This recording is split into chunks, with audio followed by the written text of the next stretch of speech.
Let them praises give Jehovah. They were made at His command. Them forever He established. His decree shall ever stand. From the earth, oh, praise Jehovah. All ye floods, ye dragons all. Fire and hail and snow and vapor, stormy winds that hear Him call. Let them praises give Jehovah, for His name alone is high. And His glory is exalted. And His glory is exalted. And His glory is exalted, far above the earth and sky.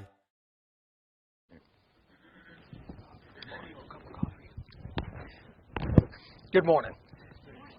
We're going to continue kind of where we left off. Talking about the miracles. When I decided to, like I mentioned, when I decided to do this topic, I thought it'd be talk about the miracles and go from one to the next. And then as I get into it, I see that's not a very practical way to look at miracles, because trying to figure out what miracles were all done and so forth, and it was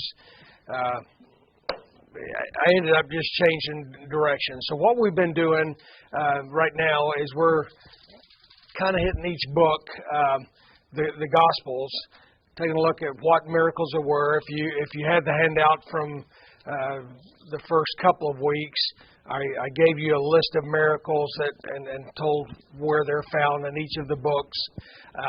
So Mark, we pretty much finished Matthew last week. Mark, we're going to take a look at, hopefully get into Luke.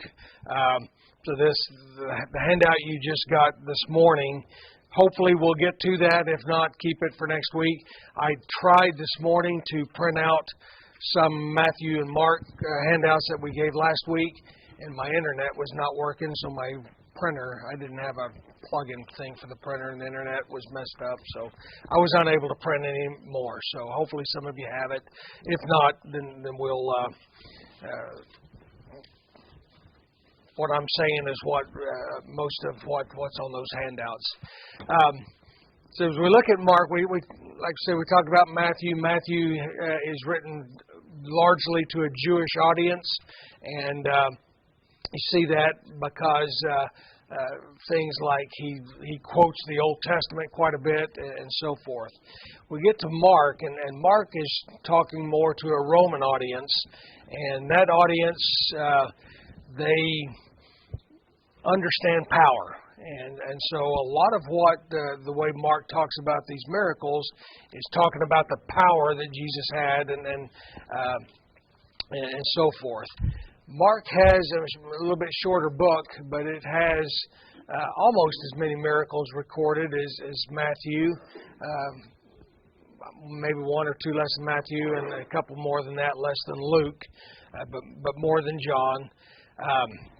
And just like we did with Matthew, there are several, and we'll take a look at a couple of these, just general references to miracles.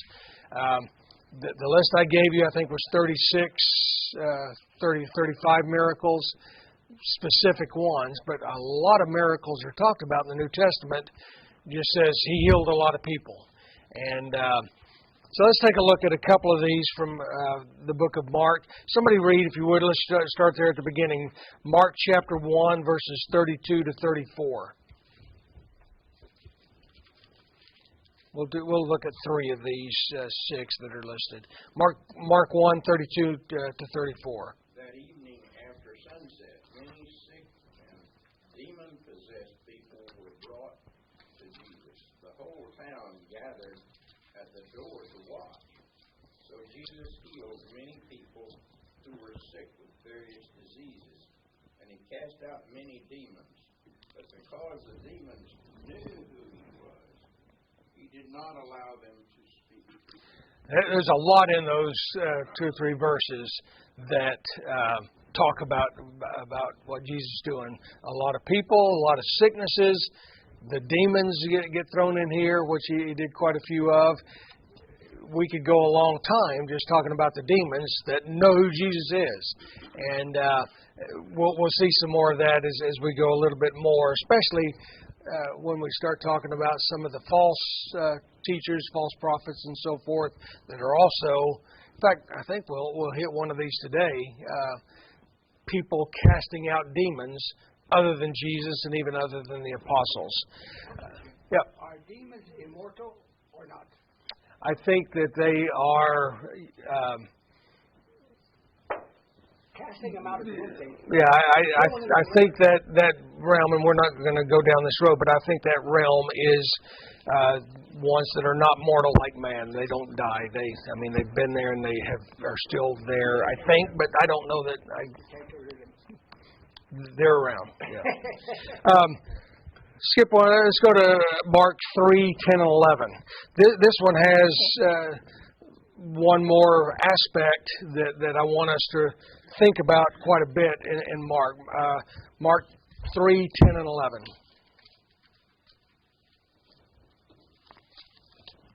Jesus had healed many people, so all the sick people were pushing toward him to touch him. Some people had evil spirits from the devil inside them.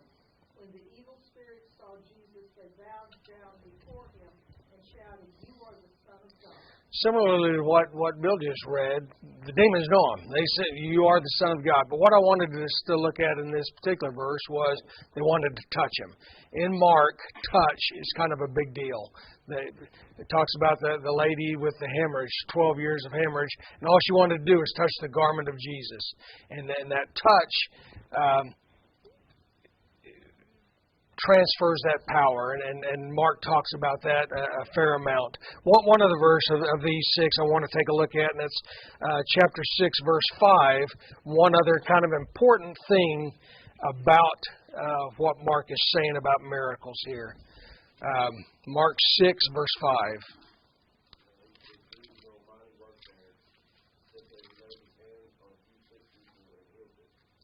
Okay. It's interesting. It says, "And he could do no miracle there," mighty work is what his version said, "except that he laid his hands on a few sick people and healed them." We talked some before about, Jesus could heal everybody, and you start looking at these, it says they bring in flocks to him, tons of people, and he's healing a bunch. He's not healing everybody.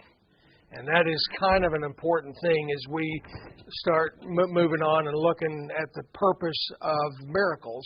It is not purely for healing people. That's not the purpose of it.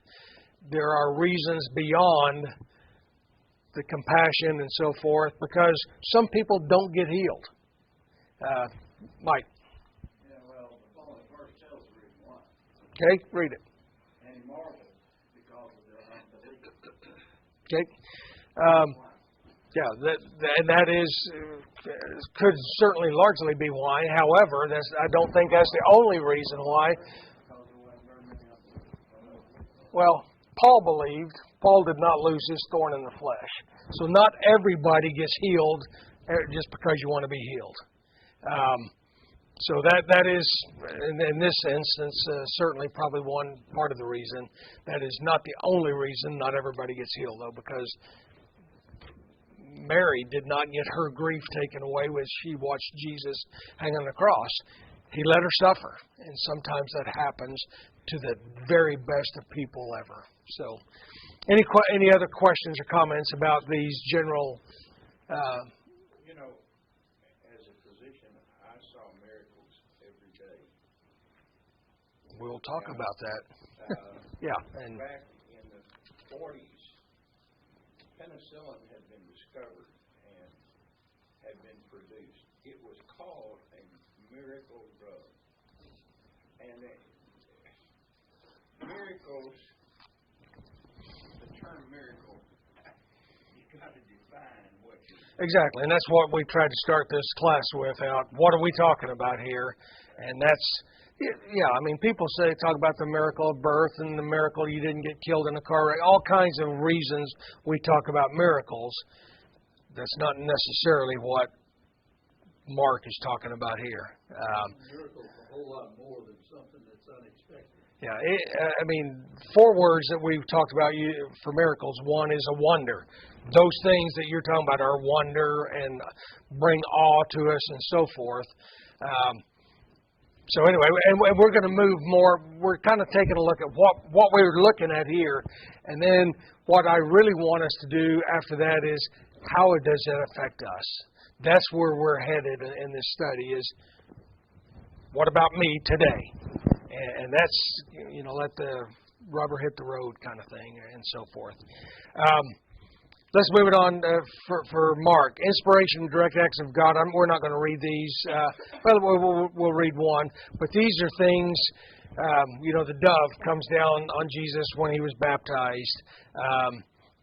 He had 40 days in the wilderness. The transfiguration, similar to the ones we saw in Matthew, of things that God directly did, that His power was shown, that are not listed in our list of miracles that we came up with. Somebody read though chapter 9. Let's do verses 38 to 40. Matthew 9, 38 to 40.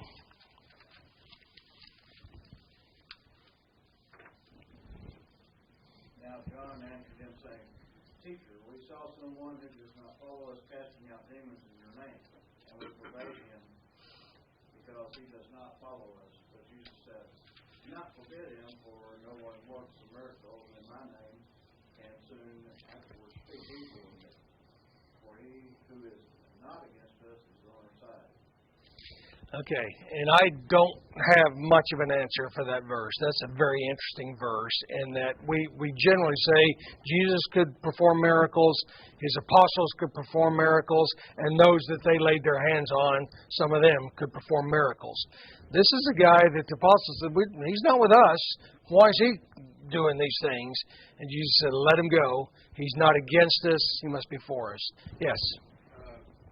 In Acts, there was a situation where some people were casting out demons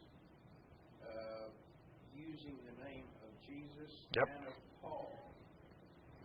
And the people who they were trying to cast out the demons from attacked them. Yes.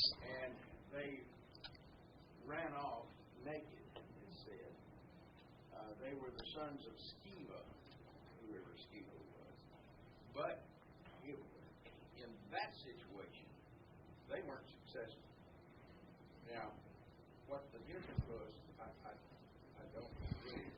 And like I said, I don't have many answers, but it is worth note that some people were able to do what we're talking about that are not necessarily in the group that we consider miracle workers. And we will talk when we get to Acts. We're going to talk about the sons of Sceva and Simon the sorcerer and some of those others that were doing some pretty amazing things, not necessarily, in these cases, not condoned by Jesus and the apostles. Bob? I think the kind of miracles that we see today are what I would call miracles of nature. Bill is talking about the birth of the child. Yep. That's a miracle. And all the things he's seen. I see miracles of plants every day. One of the lessons of Jesus is taking a grain of mustard seed and it grows into a giant plant. Yep. That's a miracle. But it was set up from the very beginning. It's not the kind of miracle that Jesus performed. I'd call it a miracle of nature, but he said it from the beginning that way.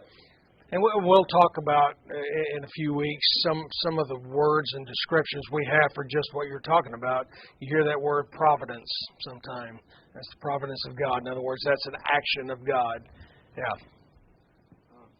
I think a lot of these people that you see, they're murderers and depraved and all that type of stuff, and they're out there, are demon possessed, I believe. you don't have to be, a raving lunatic and foaming at the mouth and all that stuff to be demon possessed. They can possess somebody in other ways. Certainly demon influenced, I guess. Commit evil acts. Okay, and I don't think it's just all of a sudden gone away. And it's a bit of a different study, but I think if we started talking about stuff like the binding and loosing of Satan and when that was, what happens, all those things come into that kind of a study, which we're not getting into right now. So, yes. I think that a lot of the people who are demon possessed in the Old Testament, New Testament, was mental illness, and as having been very, very close to someone with mental illness, I can tell you that there are a lot of people walking around who have a lot of mental illness. No doubt. You can't identify them. Okay? They destabilize periodically, and they do all kinds of crazy things. But I don't think that Jesus casting out those those demons was necessarily less of a miracle. Okay? I agree. All right, let's continue here. Couple of things of interest. Nearly all of the miracles that we see in Mark, we also saw in Matthew. There's only 3 of them that are in Mark that were not in Matthew, and I've got the scriptures there for them if you want to look them up. We don't need to necessarily do that right now. Let's take a look at Mark chapter 6, verse 56. We did not touch it up there.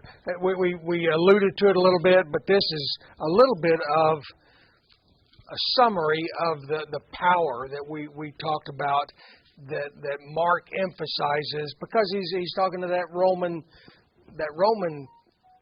crowd that is very interested in power.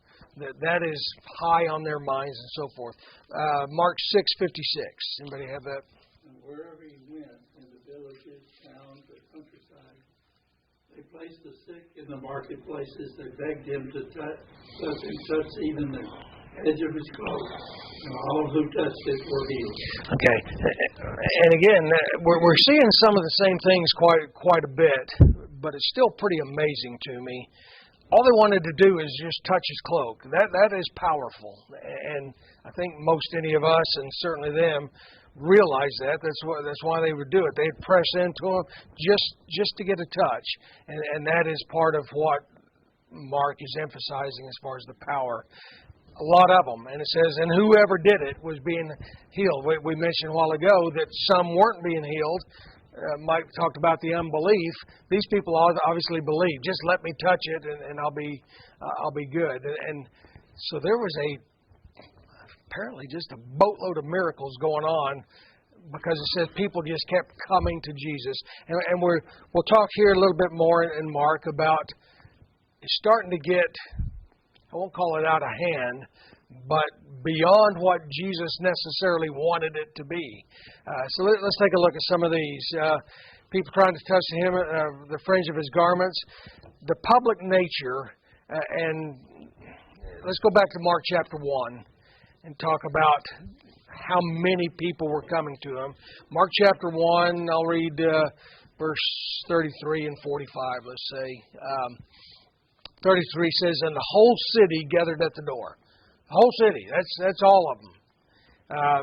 On to 45. But when he went out and began to proclaim it freely and to spread the news around to such an extent that Jesus could no longer publicly enter a city, but stayed out in the unpopulated areas, that they were coming to him from everywhere. People heard about this and they were coming. And they wanted to be healed or got rid of the demons or whatever, or just see it. And several times, we're seeing here, trying to think, couple of verses down. And there were many gathered together. This is 2:2. Many gathered together so that there was no longer room, not even near the door, and he was speaking the word of them. If we read more, and we don't have time to read every verse, but a lot of times Jesus says, don't go tell anybody. Somebody's hearing. Somebody's talking when they're not supposed to be talking. Yeah. There's a downside to, several downsides to people observing his miracles. After the feeding of the 5,000, they were going to take Jesus and proclaim him king and make him king. And that's when his disciples left, and then he went later and walked on the water, that kind of thing. But that was not what Jesus was there to do. And there was a misconception among the Jews, of course, that the Messiah was going to assume David's throne, and they were going to throw out the Romans and establish Israel as the kingdom that used to be, etc. And that was not what he was. So let's go back then. What is the purpose? That wasn't the reason. What is the reason? Somebody read chapter 2, verses 10 and 11. This is important right here. Chapter 2, verses 10 and 11. Got it. I just find the verse for it. I'll just start at verse 8. Immediately Jesus knew in his spirit that this was what they were thinking in their hearts. And he said, why are you thinking of these things? Which is easier to say to this paralyzed man, your sins are forgiven, or to say, get up and take your mat and walk. But I want you to know that the Son of Man has authority on earth to forgive sins. So he said to the man, I tell you, get up, take your mat, and go home. He got up, took his mat, and walked out in full view of them. This amazed everyone, and they praised God, saying, we have never seen anything like this. Okay. Paralytic guy said your sins are forgiven. People get all upset about that. You can't be saying that. And he says, which one's easier to say? Get up and walk, or your sins are forgiven? And that verse 10 and 11 there, the middle of what he just read. But that you may know that the Son of Man has authority on earth to forgive sins. That's an important statement. And that is the reason that these miracles are happening, so that you will know that Christ, the Son of Man, that Jesus has authority over forgiving sins. That's a big one. That's a big one. Questions, comments on that? Well, first, if Jesus is going to do his ministry, going to do what needed to be done for the kingdom to come, he had to attract a crowd. The crowd came. First thing the signs did was it attracted a crowd. But the most important thing he had to do was establish his identity, that the Son of Man does have authority on earth to forgive sins, to control nature, all of the things that you would expect of God. Yep.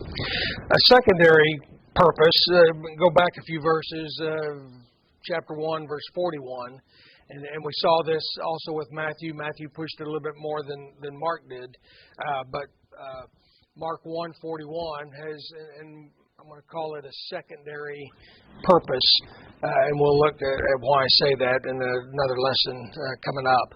It says, moved with compassion, Jesus stretched out his hand and touched him and said to him, I am willing, be cleansed. It says, if you're willing to do this, Jesus had compassion. So that's a secondary reason that Jesus was doing these miracles. And that was a risky thing, because he touched that leper. Yep. And leprosy at the time, they did not know what the cause was. And so they were not, those people away, and they were said to ring a bell and say, unclean, unclean. So he touched. We're almost done here with Mark. Another thing, comparing this to Matthew. Matthew 38 times quotes from the Old Testament. Hence, going back to that Jewish audience. They knew the Old Testament well. The Romans probably didn't know the Old Testament particularly well.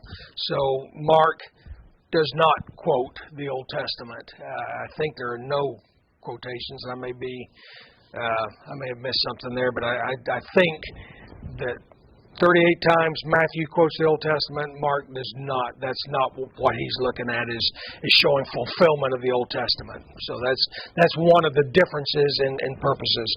Okay, the last thing I want to do in Mark, and I want to bring it up, and then I'm going to leave it, because we could talk for the whole quarter about these few verses. The last few verses of Mark chapter 16. To start with, let me read what my New American Standard, it says this. Mark 16, 9 through 20. Serious doubt exists as to whether these verses belong to the Gospel of Mark.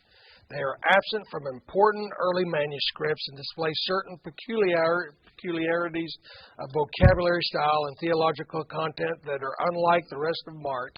His Gospel probably ended at 16:8, or its original ending has been lost. That predecesses what I'm about to talk about, which are verses 19 through 20. Because this verse 19 through 20, some of it, 9 through 20, some of it we're very familiar with, extremely familiar with. Probably the most quoted verse in Mark comes from here, which is, at least in churches of Christ, he who is baptized, he who has believed and has been baptized shall be saved, but he who has disbelieved shall be condemned. Most of us know that verse. A lot of us know that verse. That being said, just what I read about these verses. However, let's take a look at verses 9 through 20. It's pretty interesting. In fact, you can go up a few verses where it talks about. Let's start with verse 9. I'm going to read these verses and throw out a few things, and then walk away from it, which may leave some of you frustrated. Verse 9. Now, after he had risen early on the first day of the week, he first appeared to Mary Magdalene, from whom he had cast out 7 demons. We'll go back to the demons, but that's not what this is about. She went and reported to those who had been with him while they were mourning and weeping. When they heard that he was alive and had been seen by her, they refused to believe it. She goes to the apostles and says, "Hey, he's alive. I've seen him." Get out of here. Don't want to hear it. After that, he appeared in a different form to 2 of them while they were walking along their way to the country. They went away and reported it to the others, but they did not believe them either. 2 accounts were not believing it. These are the people that Jesus knew the best. Verse 14. Afterward, he appeared to the 11 themselves as they were reclining at the table, and he reproached them for their unbelief and the hardness of their heart, because they had not believed those who had seen him after he had risen. So the apostles are getting hammered a little bit, getting the wrist slapped. You didn't believe when these people told you. And we know that there are things said that those of us who have not seen, blessed are we. When he talks to Thomas, he said, "You've seen, blessed are those who believe and have not seen." This is kind of the same deal. Verse 15, and he said to them, "Go into the world and preach the gospel to all creation." It's just like the end of Matthew, the Great Commission. He who has believed and has been baptized shall be saved. Who has disbelieved shall be condemned. These signs, okay, this is where it gets kind of interesting. These signs will accompany those who have believed. In my name they will cast out demons. They will speak with new tongues. They will pick up serpents, and if they drink deadly poison, it will not hurt them. And they will lay hands on the sick, and they will recover. So then, when the Lord Jesus had spoken to them, he was received into heaven and sat down at the right hand of God, and went out and preached everywhere while the Lord worked with him and confirmed the word by the signs that followed. And they promptly reported all the instructions to Peter and his companions, and after that Jesus himself sent out through them from east to west the sacred and imperishable proclamation of eternal salvation. Okay. Who are we talking about? Who are we talking about? Jesus just said, you unbelievers, you people saw me twice and you didn't believe, and he just kind of slapped on the apostles for being unbelievers. And then he's saying, all you who believe are going to be doing these things. What it says, and these signs will accompany those who have believed. In my name they will cast out demons and so forth. Who are we talking about? Talking about the apostles.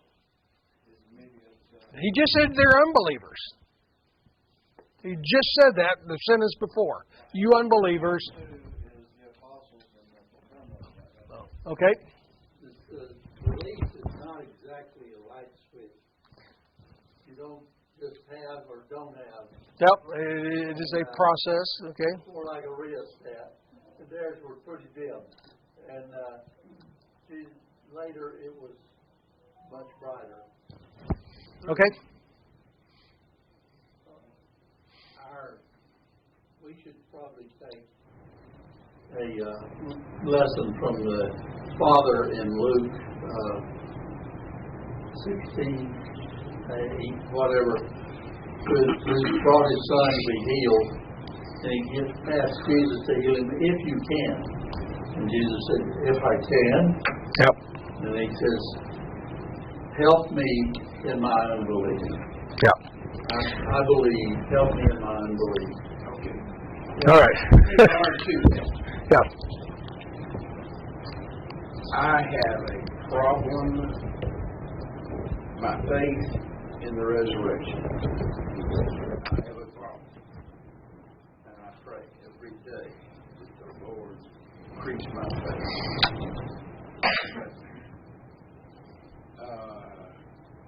That is my problem. I don't doubt what the Bible teaches. But I've seen birth and death have to do with the burial of remains. I mean, I've been really bombarded in my life with the fact that we die. But, like I said, I pray for my unbelief. And we all have things that we are growing in. Certainly, hopefully, and surely we do. That being said, like I said, I want to open up a can of worms and I want to walk away from it. One thing that the semantics and the words that are used and so forth. Well, what does that mean? What does it? Are we talking about the apostles? A lot of people say, "Yep, that's the apostles coming up." Others say, "Well, he just said, he who believes and is baptized." We're using the same word there, so they're saying, "Okay, it's all believers." So, well, and there's a lot of people say, "Well, yes, I can heal." You don't know very many of them that say, "But I want to drink some deadly poison and show you how that works." They'll say that I can do part of it. They're not saying I can do the rest of it. They're not saying, "Well, let me pick up snakes," those kind of things. They're kind of picking and choosing. That being said, what at least one person said that I thought, okay, possibly. Well, like the thief on the cross, Jesus has the ability to do as he pleases. Yep. So if he wanted to say to this person, your sins are forgiven without them, doing this or that, then he did it. He did it. He can say that person can commit or do miracles if he wants them to. Yes. Let me throw out one thing, and then, like I said, we could talk for the quarter about these few verses. But it says, these signs will accompany those who have believed. It doesn't say these performed by those who believe. They are there. And those of us because those who don't believe, like the Pharisees, say, Jesus would do a miracle, and they say, well, show us a sign. Well, I just showed you a sign. And what he's saying, those who believe, these are there. These are part of you. Just like the word of Jesus death, burial, and resurrection, these miracles accompany that to show you that that is the truth. And we believe it because it says it. We do not have to raise people, heal people from the sick. We don't have to cast out demons to believe that that was done. That is one possible explanation. Go ahead. Let's get this, and then we'll move on. Still believe in miracles. Yeah.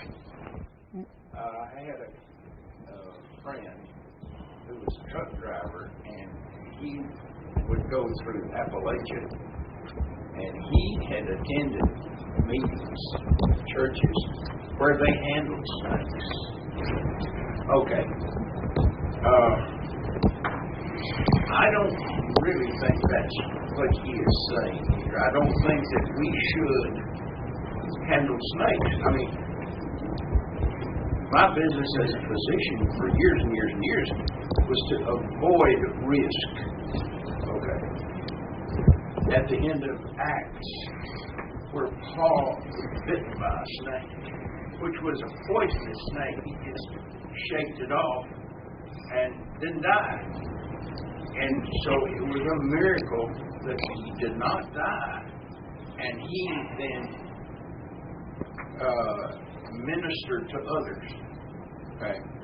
So I think the fact that it says that, I don't think it means we need to pick up snakes, and if they bite us and we die, our faith was less. I am very confident that you are correct in that statement. What? I think we need to take the precautionary footnote that's put in most translations. Which may not even be and belong take it for granted. This is not what Mark wrote. This is, if you study the language at all, it's just not like anything else the man ever said. And he had an ending. It probably contains some of the same things. Don't know what happened to it because of the three main manuscripts, one of them, the one that is relied upon the most, has a blank space. Yeah, not that. Yeah. But, like, if I ever find this, I'm going to write it in there. But somehow, between what Mark wrote and 2nd, 3rd century, when this copy was made, something happened and I got lost.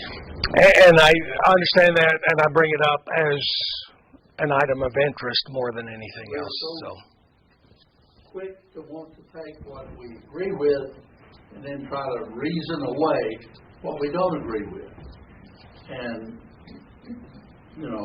it's better just to take the word as it is. all right. Try to make it fit. Yeah, and I agree with that. What one? Go ahead.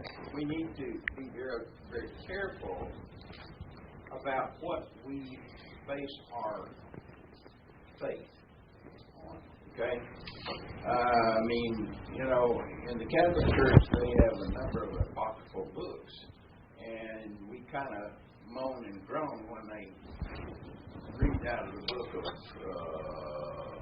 whatever, 4th Kings or anyhow. But then we use this as a pillar of our faith. And so I think we need to add that to the apocryphal books in the sense that we should not really base our faith, total faith, on. And I will respond to both what y'all said in just one moment before finishing. My thought follows from that there's nothing in this section that we believe that we can't find somewhere else. Right. So you don't have to depend on that. Yeah. Right. So the parts that are suspect, it's easier to dismiss to say there's several things there that aren't dependable. And the things that we like to recite from there, kind of other parts too. Yeah. And okay, I'm done with Mark. The one thing I want to say before we end is I'm not trying to be a heretic or whatever, and start throwing in stuff that changes our belief system and so forth. I thought it was interesting enough that I brought it up. What does it mean? Does it even count? Should we discard it or whatever? Interesting, not where we're going with this study. So I am done with Mark unless somebody else wants to. Yes. John Mark probably was the one that wrote Mark. How he would have gotten any additional insight to the Roman mind, I don't know. I suppose that would be one of those miraculous things. But anyhow, it is what it is, and probably John Mark was the author. But I don't know about his. His background was truly Jewish, and he had no insight into the Roman mind. That being said, I thought that this study on miracles would take 6 weeks, and we would move on to something else. I am now 2 weeks behind, so we're not moving as fast as I thought we would. Keep that Luke and John outline for next week, if you would, and we'll try to hit both of those next week if we can. If not, we'll at least look at Luke. Big thing about Luke, he's a physician. He looks at things through the eyes of a physician. The healing is a big thing to him, and we will. And also think about when we get to Acts. Luke also wrote Acts, and our time is up, so we're going to quit there. Thank you for your comments. Don't let my little aside confuse you or take you very far away. I just thought it was interesting, so I brought it up. You hear me when I call. You are my morning song. Though darkness fills the night, it cannot hide the light. Whom shall I fear? You crush the enemy underneath my feet. You are my sword and shield. Though troubles linger still, whom shall I fear? I know who goes before me. I know who stands behind. The God of angel armies is always by my side. The one who reigns forever, he is a friend of mine. The God of angel armies is always by my side.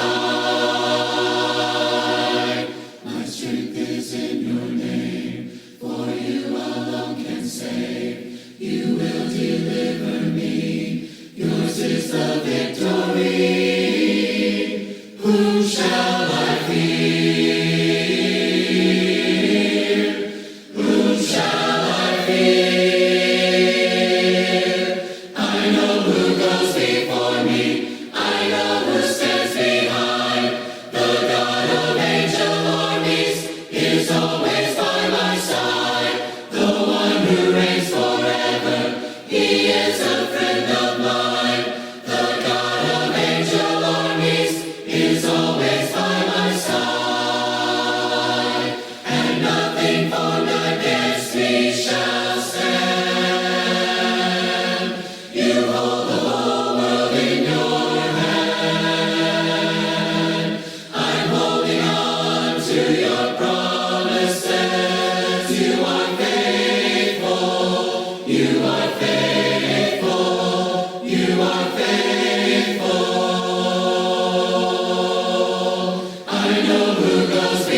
still have